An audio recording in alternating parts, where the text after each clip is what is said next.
नंदनवन जंगल में टुनटुनी चिड़िया अपने चाचा कड़कनाथ सेठ और चाची सुंदरी कौवी के साथ रहती थी। उसके माँ बाप का कुछ सालों पहले ही निधन हो चुका था। टुनटुनी की अच्छी परवरिश के लिए उसके चाचा उसको अपने साथ अपने घर ले आए थे, लेकिन सुंदरी कौवी टुनटुनी को बिल्कुल पसंद नहीं करती थी। वो टुनटुनी से पूरा दिन घर का सारा काम करवाती और उसे 2 समय का खाना भी ठीक से नहीं देती थी। उसकी चाची सुंदरी कौवी की एक बेटी भी थी, वो भी टुनटुनी के साथ अच्छा व्यवहार नहीं करती थी। उसके पास तरह तरह के डिजाइनर फ्रॉक गाउन थे, जिसे देखकर टुनटुनी को उनको पहनने का मन करता है। एक दिन, सुनो गौरी, तुम्हारे पास तो कितनी अच्छी फ्रॉक और गाउन है, मुझे भी पुरानी फ्रॉक दे दो ना। मेरे पास एक से बढ़कर एक ब्रांडेड फ्रॉक गाउन है, पर तुझे उससे क्या लेना देना? तू अपनी औकात बोल रही है क्या? तो इस घर की नौकरानी से ज्यादा कुछ भी नहीं है। जब देखो मुंह उठाकर मेरा सामान मांगने चली आती है। चलक जा यहाँ से, मेरा तो पूरा मूड ही खराब कर दिया। तभी टुनटुनी चिड़िया की चाची वहाँ आ जाती है।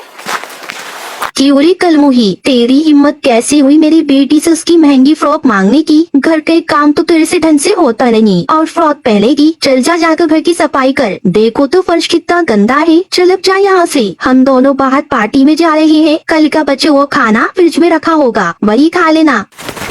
इतना बोलकर वो दोनों पार्टी में चली जाती है। इधर टुनटुनी चिड़िया को अपनी चाची की बातों का बहुत बुरा लगता है। वो अपनी माँ की तस्वीर के सामने बैठकर रोने लगती है।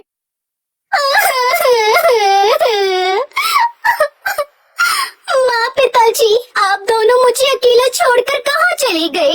जब आप दोनों मेरे साथ थे, मेरे पास किसी चीज की कमी नहीं थी। जब तक मेरी छोटी से छोटी ख्वाहिश पूरी होती थी, और अब तो मेरी एक छोटी सी ख्वाहिश भी पूरी नहीं होती, बल्कि मेरे से पूरे दिन घर का काम करवाया जाता है और बदले में ताने भी मिलते हैं। मैं बहुत दुखी हूँ, मुझे अपने पास बुला लो। अब मुझे इस दुनिया में रहकर कुछ नहीं करना, मुझे आपके पास ही रहना है। ये कहकर टुनटुनी चिड़िया रोने लगती है। तभी उसे एक आवाज सुनाई देती है। सुनो टुनटुनी बेटा। टुनटुनी इधर उधर देखती है, लेकिन वो आवाज उसके माता पिता की तस्वीर से आई है। टुनटुनी मेरी प्यारी बच्ची, तू इस तरह रो मत, मुझे तेरी ये हालत अच्छी नहीं लगती। पापा, आप तस्वीर से बोल रहे हो? मुझे तो विश्वास ही नहीं हो रहा।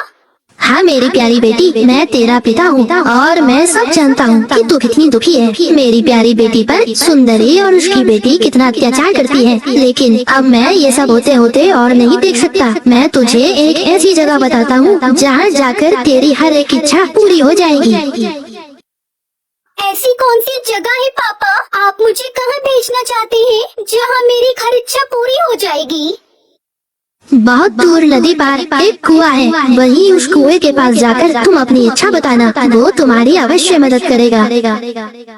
ये सुनकर टुनटुनी अपने आंसू पहुंचकर उस कुएं के पास मदद मांगने चली जाती है। वो कुएं के पास खड़ी होकर कहती है, ए जादुई कुएं, मुझे भी सुंदर सुंदर फ्रॉक चाहिए ताकि मैं भी गोरी की तरह सुंदर दिख सकूं। टुनटुनी कितना कहते ही जादुई कुएं से सुंदर सुंदर फ्रॉक गाउन बाहर आ जाते हैं, जिन्हें देखकर टुनटुनी बहुत खुश होती है। अरे वाह जादुई कुएं, ये फ्रॉक और गाउन तो बहुत सुंदर है। आपका बहुत बहुत धन्यवाद। पर टुनटुनी बेटा, यह याद रखना, यह कोई मामूली फ्रॉक या गाउन नहीं है, बल्कि ये जादुई फ्रॉक है। इसे पहनते ही तुम दुनिया की सबसे खूबसूरत चिड़िया में बदल जाओगी और तुम इस फ्रॉक को पहनकर जो भी काम करोगी वह चुटकियों में ही हो जाएगा। लेकिन थोड़ा ध्यान रखना, यह साधारण सी दिखने वाली जादुई फ्रॉक केवल ईमानदार एवं जरूरतमंदों पर अपना जादू दिखाती है। यह जादुई फ्रॉक गलती से भी किसी लालची पक्षी के हाथ में नहीं आनी चाहिए, नहीं तो कुछ बुरा हो जाएगा। इतना कहकर टुनटुनी सभी जादुई फ्रॉक और गाउन अपने साथ अपने घर ले आई और वो जैसी फ्रॉक पहनकर देखती है तो वो पहले से भी ज्यादा सुंदर हो जाती है। तभी बाहर से सुंदरी और उसकी बेटी घर आ जाती है। टुनटुनी को देखकर वो लोग चौंक जाती है कि टुनटुनी के पास इतनी सारी सुंदर ड्रेस कहाँ से आई। ए टुनटुनी, इतनी बंठन कर तू कहाँ जा रही है? चुपचाप घर पर रह और घर के सारे काम कर। तुझे नहीं पता कल तेरे चाचा जी शहर से आ रहे हैं, इसलिए पूरे घर की अच्छे से सफाई कर दे, समझ गई ना?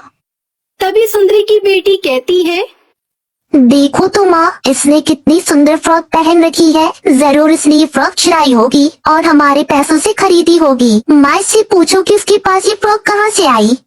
नहीं नहीं चाची, मैं अपनी माँ का बक्सा खोलकर देख रही थी, उसी में ये फ्रॉक मुझे मिली।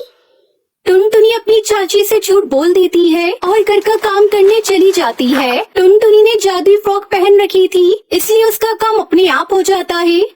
देखिए न माँ, इसकी माँ की कितनी अच्छी अच्छी फ्रॉक है। मुझे भी चाहिए वो फ्रॉक। कितनी सुंदर फ्रॉक है जो उस नौकरानी ने पहन रखी है। मुझे इस नौकरानी की सारी फ्रॉक चाहिए। कैसे भी करके आप मुझे ला कर दे।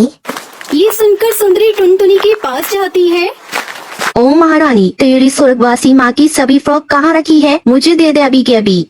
टुनटुनी अपनी चाची की बात सुनकर डर जाती है और उसे याद आता है कि जादुई कुएं ने कहा था कि जादुई फ्रॉक किसी लालची पक्षी के हाथ ना पड़े, नहीं तो बहुत बुरा होगा। वो अपनी चाची का लालच पहचानती थी। टुनटुनी अपनी चाची को साफ साफ मना कर देती है। चाची, आप मुझे चाहे कितना भी मार ले, पर मैं वो फ्रॉक आपको नहीं दूंगी, क्योंकि वो मेरी माँ की आखिरी निशानी है। ये सुनकर सुंदरी को गुस्सा आ जाता है और वो टुनटुनी की बहुत पिटाई करती है और वहाँ से चली जाती है। फिर आधी रात को सुंदरी को भी चोरों की तरह टुनटुनी के कमरे में फ्रॉक चोरी करने जाती है। टुनटुनी ने उसे बहुत संभाल कर रखा था, लेकिन सुंदरी बहुत ही चालाक थी। वो फ्रॉक ढूंढकर अपनी बेटी को दे देती है। सुंदरी की बेटी बहुत ही खुशी से वो फ्रॉक पहन लेती है और जैसे ही वो फ्रॉक पहनती है, उसके पूरे शरीर में खुजली होने लगती है। वो चिल्लाने लगती है।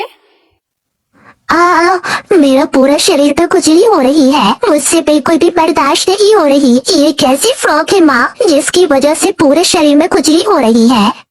सुंदरी पूरी कोशिश करती है कि वो जादुई फ्रॉक उतारने की, पर वो उतर नहीं पाती। तभी टुनटुनी चिड़िया वहाँ आ जाती है और अपनी चाची को सारी हकीकत बता देती है कि किस तरह उसके स्वर्गवासी माँ बाप ने उसको जादुई कुएं के पास भेजा था, जहाँ से वो जादुई फ्रॉक लेकर आई थी। सुंदरी सच्चाई जानने के बाद अपने किए पर बहुत पछताती है।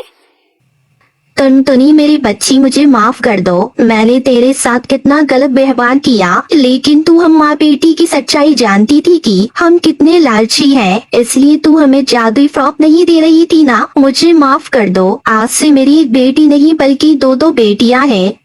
सुंदरी को भी कितना कहते ही उसकी बेटी की शरीर की खुजली मिट जाती है और उस जादुई फ्रॉक की मदद से टुनटुनी अपनी चाची के दिल में अपनी जगह बना लेती है और खुशी खुशी उनके साथ रहने लगती है।